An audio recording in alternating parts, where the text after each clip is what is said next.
தமிழக அரசியலில் இந்தியா வந்து இன்றைக்கு நேற்றுகளில் 1970-60களில் இருந்து முக்கியமான ஒரு காரணியாக அமைஞ்சிருக்குது. பேச்சுவார்த்தை என்று அது நம்முடைய அண்ணன் சொன்ன அதே வசனத்தை சொல்கிறேன். பேச்சுவார்த்தை தான் நிற்கிறதே ஒழிய எந்த முடிவும் எடுத்ததாக இல்லை.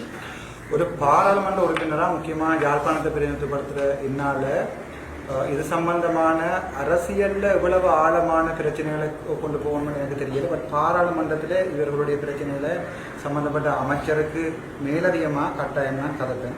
அது சம்பந்தமான சட்டங்களை இயற்றக்கூடிய இப்போ ஒரு பெரும்பான்மை வந்து என்னுடைய என்பிபி அரசாங்கத்துக்கு இருக்குது. அதை நீங்கள் ஏற்றுக்கொள்ளணும். 159 அங்கத்தவர்கள் இருக்கபடியாக நாளைக்கு ஒரு பெரிய ஒரு சட்டத்தையே இயக்கி, அதாவது வந்து என்னுடைய கடல் எல்லைகளை பாதுகாப்பது சம்பந்தமான பூரணமான சட்டத்தை என்பிபி அரசாங்கத்தால் மேற்கொள்ள முடியும். அதற்குரிய அவர்களுடைய மக்களுடைய ஆணை இருக்குது. ஆனால் இதில் வந்து எங்களுடைய கேந்திர முக்கியத்துவமான பிளேஸ்மெண்ட்ல எங்களோட ஸ்ரீலங்கா இலங்கை இருக்கிறபடியால் இந்த விடயம் எவ்வளவு தூரம் அரசியலுக்கு அப்பால் மக்களுடைய நலன் சார்ந்து போகும்ன்றது கேள்விக்குறி.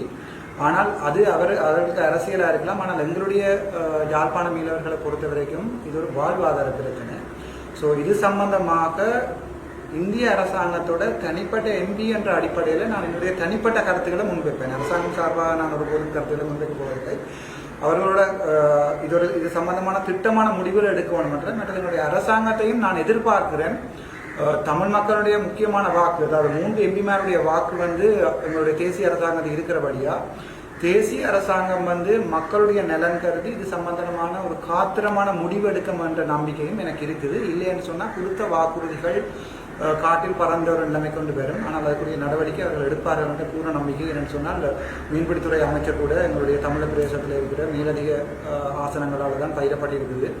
ஆதலால் நான் நினைக்கிறேன் அது சம்பந்தமாக திடமான ஒரு முடிவொன்றை தேசிய அரசாங்கம் வெகு சீக்கிரத்தில் எடுக்கும் என்றதையும் நான் பெரும்பாலும் எதிர்பார்க்கிறேன். என்னுடைய தமிழக அரசியலில் இந்தியா வந்து இன்றைக்கு நேற்றுகளில் 1970-60களில் இருந்து முக்கியமான ஒரு காரணியாக அமைஞ்சிருக்குது. பேச்சுவார்த்தை என்று அது நம்முடைய அண்ணன் சொன்ன அதே வசனத்தை சொல்கிறேன். பேச்சுவார்த்தை தான் நிற்கிறதே ஒழிய எந்த முடிவும் எடுத்ததாக இல்லை. ஒரு பாராளுமன்ற உறுப்பினராக முக்கியமாக யாழ்ப்பாணத்தை பிரதிநிதித்துவப்படுத்துகிற என்னால் இது சம்பந்தமான அரசியலில் எவ்வளவு ஆழமான பிரச்சனைகளை கொண்டு போகணும்னு எனக்கு தெரியல. பட் பாராளுமன்றத்தில் இவர்களுடைய பிரச்சனைகளை சம்பந்தப்பட்ட அமைச்சருக்கு மேலதிகமாக கட்டாயம் தான் கருத்தேன். அது சம்பந்தமான சட்டங்களை இயற்றக்கூடிய இப்போ ஒரு பெரும்பான்மை வந்து என்னுடைய என்பிபி அரசாங்கத்துக்கு இருக்குது. அதை நீங்கள் ஏற்றுக்கொள்ளணும். 159 அங்கத்தவர்கள் இருக்கபடியாக நாளைக்கு ஒரு பெரிய ஒரு சட்டத்தையே இயக்கி, அதாவது வந்து என்னுடைய கடல் எல்லைகளை பாதுகாப்பது சம்பந்தமான பூரணமான சட்டத்தை என்பிபி அரசாங்கத்தால் மேற்கொள்ள முடியும். அதற்குரிய அவர்களுடைய மக்களுடைய ஆணை இருக்குது. ஆனால் இதில் வந்து எங்களுடைய கேந்திர முக்கியத்துவமான பிளேஸ்மெண்ட்ல எங்களோட ஸ்ரீலங்கா இலங்கை இருக்கிறபடியால் இந்த விடயம் எவ்வளவு தூரம் அரசியலுக்கு அப்பால் மக்களுடைய நலன் சார்ந்து போகும்ன்றது கேள்விக்குறி. ஆனால் அது அவர்களுக்கு அரசியலாக இருக்கலாம். ஆனால் எங்களுடைய யாழ்ப்பாண மீனவர்களை பொறுத்த வரைக்கும் இது ஒரு வாழ்வாதார பிரச்சனை. ஸோ இது சம்பந்தமாக இந்திய அரசாங்கத்தோட தனிப்பட்ட எம்பி என்ற அடிப்படையில் நான் என்னுடைய தனிப்பட்ட கருத்துக்களை முன்வைப்பேன். அரசாங்கம் சார்பாக நான் ஒரு பொது கருத்துக்களை முன்வைக்க போவதில்லை. அவர்களோட இது சம்பந்தமான திட்டமான முடிவுகள் எடுக்க வேண்டும் என்ற மற்ற என்னுடைய அரசாங்கத்தையும் நான் எதிர்பார்க்கிறேன்.